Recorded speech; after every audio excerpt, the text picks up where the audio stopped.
السلام عليكم ورحمة الله وبركاته. أهلا وسهلا مشاهدينا الكرام من جديد في البرنامج قضية التركستان الشرقية. ماذا تعني قضية تركستان الشرقية للمسلمين؟ اليوم أيضا مع شيخ عيسى نتطرق عدة أسئلة. هناك سمعنا ما يجري في جمهورية تركيا، إحياء قراءة القرآن الكريم باللغة التركية والآذان باللغة التركية أيضا. وفي هذا المجال اهتم المسلمون بهذه الأشياء اهتماما جيدا وكثيرا، بينما تغافل عما تمارس الصين في تركستان الشرقية. فكيف تقارن فضيلة الشيخ في هذا المجال؟ لو يعني كشفت ولو أخبرت الحقائق في تركستان الشرقية. أهلا وسهلا شيخ، تفضل. نعم، ما حدث قبل فترة في تركيا فعلا أحدثت ضجة كبيرة في مواقع التواصل الاجتماعي، حتى اصدرت الرئاسة التركية للرد بشكل قاسي على نعم. تلك التصرفات. أيوة. يعني بخلاصة الكلام لم يقبل لا المواطن التركي ولا الشعوب الإسلامية ذلك التصرف. بينما المسلمون يعني يتغافلون كما قلت عما يمارس عليهم في تركستان الشرقية من سياسة التصيين وإنهاء وجودهم، وذلك بتطبيق القرارات الصارمة ضدهم. يعني هذا شيء يحزننا كثيرا. نحن كتركستانيين ما زلنا نعتبر أنفسنا جزءا لا يتجزأ من العالم الإسلامي. نعم. لا كما يقوله الشيوعيون أن علينا أنتم جزء لا يتجزأ من الصين. صحيح. نحن لم نكن ولن نكون جزءا من الصين، بل نبقى جزءا لا يتجزأ من العالم الإسلامي. أيوة. نعم. مع الأسف الشديد صارت هكذا. وفضيلة الشيخ الآن، فما هي الممنوعات الإسلامية التي تمارس من قبل السلطات الصينية للمسلمين في تركستان الشرقية؟ أنا كما قلت في بعض فيديوهاتي، هناك صينيون يركزون على شيئين مهمين بخصوص التركستانيين. أولا الإسلام، وثانيا الهوية التركية. يعني هم منذ الاحتلال إلى الآن يريدون محو هذين الشيئين من أذهان المسلمين في تلك البلاد. فلذلك هم طبقوا سياسات ظالمة، حتى أنهم في الفترة الأخيرة أسسوا ما يعرف المخيمات النازية. ومن ذلك تشعب ممنوعات كثيرة. يعني على شكل القاعدة نقدر نقول كل ما يتعلق بالإسلام والمسلمين من قول وحركة وتصرف وأخلاق ممنوع منعا باتا باسم القانون.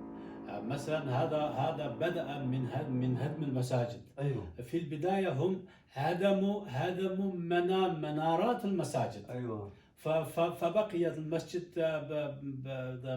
شوية، بعد ذلك هدموا المسجد كليا. وكذلك منعوا الحجاب في الأماكن العامة مثل السوق والمناسبات العامة. كذا إلى آخره. وحتى أنهم وصلوا إلى أدق التفاصيل. يعني حتى يعتبر التحية الإسلامية جريمة باسم القانون هناك. إذا هناك كاميرات موجودة في داخل البيوت، هل يصلي ولا ما يصلي؟ ولا يعني كيف تمارس هذه الأشياء؟ نعم. يعني في الفترة الأخيرة كما يعرف المشاهدون الصينيون قالوا طبقوا على التركستانيين سياسة الإخاء.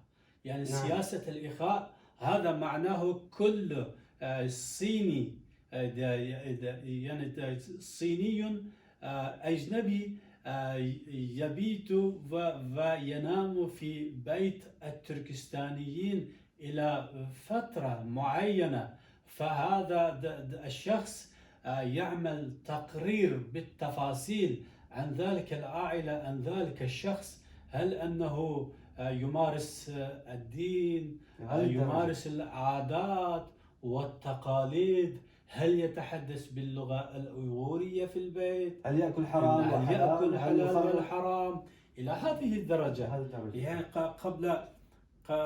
قبل يومين أو كذا انتشر مقطع صوتي لواحد مسؤول شيوعي يأمر لأتباعه لمجموعته لا يمكن أن تقولوا من الغد صباح الخير أو صباح النور باللغة الأيغورية. هذا ما يتعلق مو من الإسلام هذا يعني حتى نعم يعني صباح الخير صباح النور يعني كلمة عادية لا يعني. يمت نعم. بشيء من الإسلام، حتى هذا صار ممنوعا. نعم. يعني إلى هذه الدرجة تضطهد المسلمون في تلك البلاد، وإخواننا المسلمون يهتمون إلى شيء ولا يهتمون إلى شيء آخر. يعني ألم يقل الله تبارك وتعالى في القرآن الكريم يا أيها الذين آمنوا ادخلوا في السلم كافة. يعني نعم. أيها المسلمون أنتم لا تعملوا بمعيارين، يعني نعم. لا توازنوا الأمور بمعيارين، يعني وازنوا بوزن واحد. نعم. معنى ذلك أن السلام عليكم أو مثل هذه الأمور فضلا هذا لا يمكن أن يقال صباح الخير، هذا إذا كانت ممنوع معنى يعني انتهت من شعائر الإسلام كلها، يعني لا حول ولا قوة. نعم لا يمكن هذا بحكم القانون يعتبر مجرم. الذي يحيي بالتحية الإسلامية يعتبر مجرم إرهابي. نعم. فيطبق عليه أقصى شيء، أقصى ما في القانون الصيني. لا حول ولا قوة. يعني بشكل عام الشعب التركستاني ككل يعتبر في نظر السلطات الصينية إرهابيون. لا حول ولا قوة إلا بالله. يعني ما ذنب الأطفال وما ذنب النساء، يعني وما ذنب الشيوخ والعجوزات، وهذا هل يكون من المعقول أن يكون إرهابيين هؤلاء؟ يعني هنا لابد أن نتطرق إلى شيء، يعني قبل أن ننسى الصين فقط لم يبني المخيمات النازية فقط.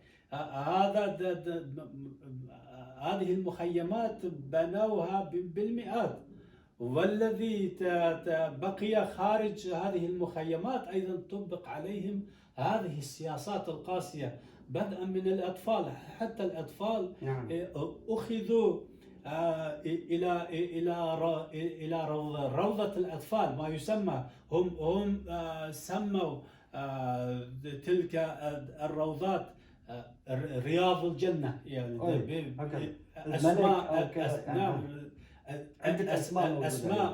أسماء جميلة، يعني يستجلب الناس. يعني في الحقيقة هذا جحيم للأطفال.